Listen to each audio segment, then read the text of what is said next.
Hey, it's Max, and in this video, I'm going to be talking about ego. I'm hoping to help you understand it a little better and hopefully correct some of the self-deprecating language that tends to be associated with it.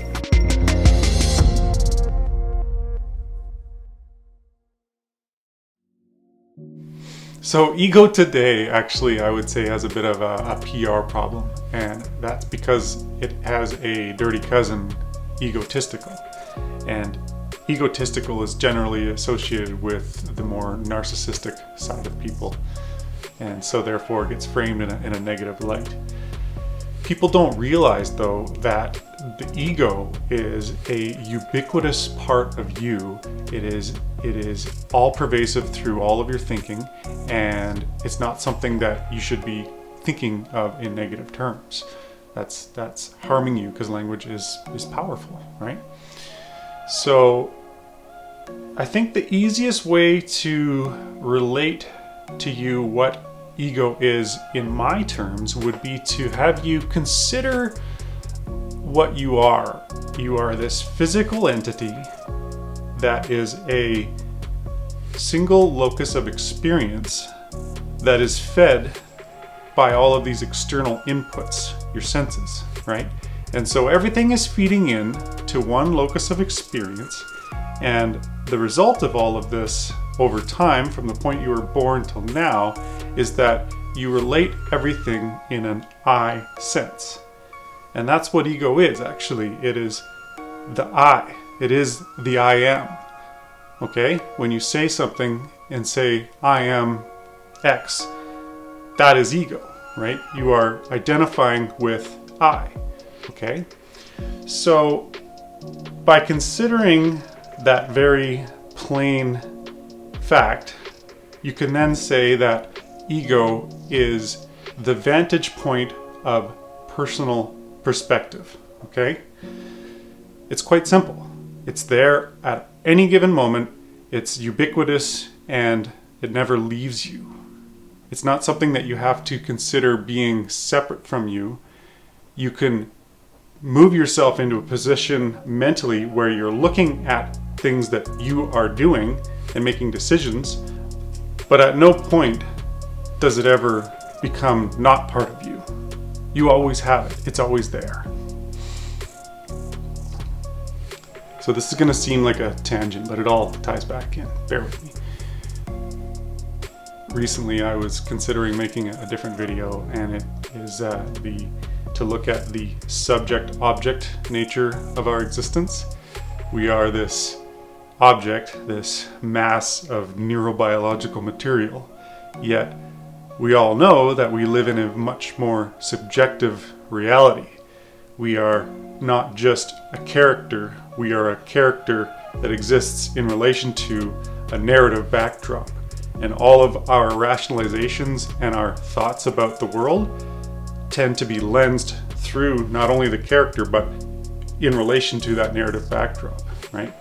So in doing research for that video, I went online and started to look at conversations that have been had about this.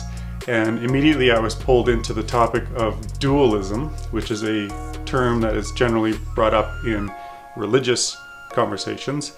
And dualism is relating to that very fact. It is relating to that object in a subject manner, right?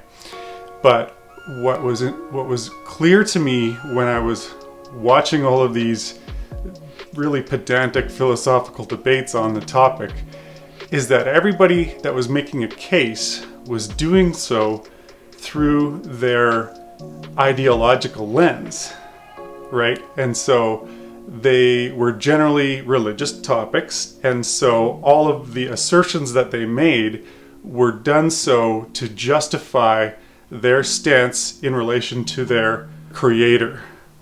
So let's look at ideologies for a minute. So ideologies are a part of the narrative backdrop in your subject, the subject that is you. In those philosophical debates, these were quite clearly cognitive choices by the individuals. They identify that way, but ideologies take root and are formed not only in things that we might consciously identify with, but more so in things that we unconsciously have adopted through our conditioning over time. Now, an example of this would be in capitalist societies. For most of us, we have been conditioned by advertising and the narratives that are projected by the marketing companies and filtered into our consciousness over and over and over and over again. They tend to turn us, they end up becoming our subconscious ideologies.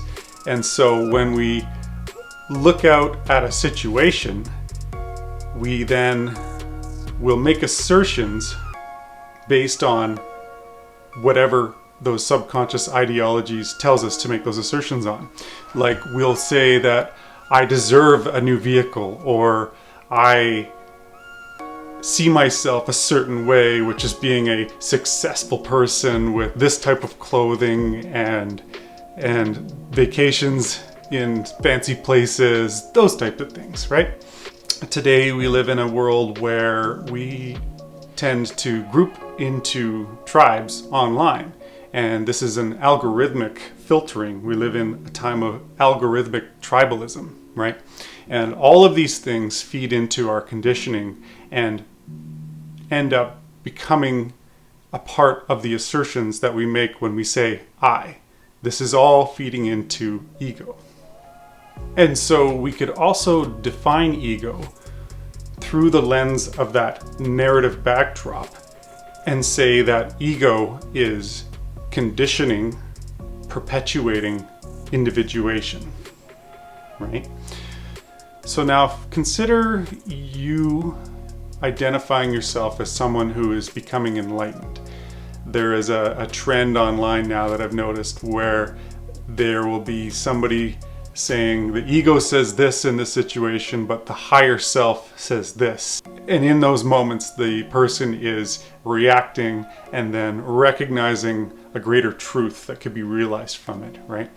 And so those all feed into the narrative of ego being a negative thing. But again, it's ubiquitous. And so when you consider that in climbing the rungs of an enlightenment in that moment, the focus is on your foot being on a lower rung and lifting up to a higher rung. But what you don't actually realize is that the weight is simply being bared on the other foot.